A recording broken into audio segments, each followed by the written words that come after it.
The Fender Jazzmaster. It's been around for 66 years, yet in all that time, it's never come close to rivaling the success of the Telecaster or the Stratocaster. So what was Leo's idea behind the design of this model?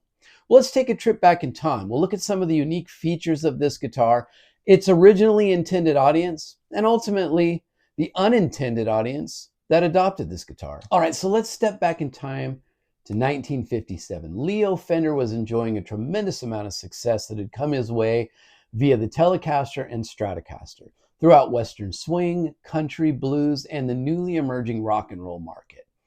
But Leo really wanted to validate the Fender name, and he felt like the way to do that would be to gain an audience with jazz guitar players. But as we all know, jazz guitar players were devout archtop enthusiasts. And of course, the reigning guitar company enjoying their almost unrivaled adoration was the mighty and well-established Gibson. So that's where Leo set his sights, on dethroning the undisputed champion by designing a guitar he was sure would appeal to jazzers and offer some wonderful improvements and innovations. The problem was jazz guitarists weren't unhappy with their jazz boxes, and Leo was ultimately setting out to solve problems that didn't even exist and offering enhancements that nobody even asked for. So given these facts, the Jazzmaster didn't then and never has become popular with jazz guitar players. Okay, so I've grabbed my 1965 Fender Jazzmaster to use as a reference as we discuss some of the unique features of this guitar and ones that Leo ultimately thought would appeal to jazz guys. First is the offset body design. Now, if you're not familiar with what that means, you have a curve here, and they are offset from one another, as you can see. Now, the Strat and the Tele have curves that line up across the guitar. So this is a unique feature to the Jazzmaster. Well, why? Leo knew that most jazz guitar players played sitting down, and he felt that shifting the weight of the guitar slightly forward would make it more comfortable to play in a seated position. And truth be told, it absolutely does. This is a very, very comfortable guitar to play sitting down. All right, so next we need to discuss these pickups. They're essentially just single coil pickups like you would find in a Stratocaster, but thinner and way wider, as you can see. Well, what this does is it creates a much wider magnetic field, thereby producing more dynamic and warm guitar tones. And Leo thought these would be the perfect sounds that jazz guitar players would be looking for.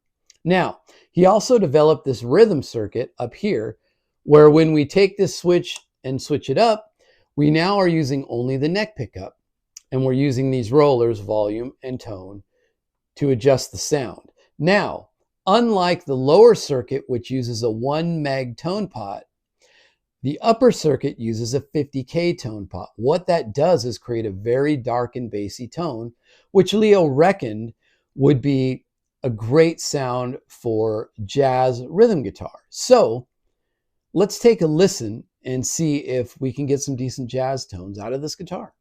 All right, so I've got my Jazzmaster plugged into my Kemper profiler with a nice clean profile pulled up. And I want to show you guys the difference between the neck pickup in the lead circuit, which is with the switch down, versus the switch up in the rhythm circuit, so you can really hear the difference in these tones. And let's try something a little jazzy and see if the Jazzmaster can actually deliver.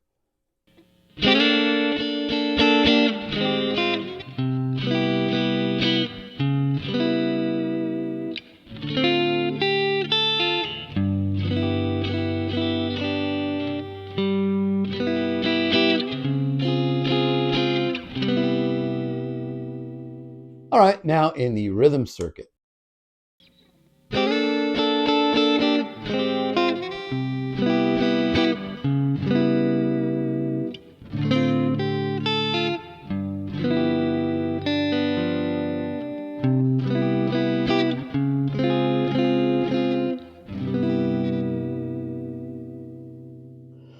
All right, and third is this amazing vibrato unit that Leo designed for the Jazzmaster. Now, jazz guitars of that time would have primarily had a trapeze tailpiece, perhaps a stop bar tailpiece, and in rare instances, maybe a Bigsby.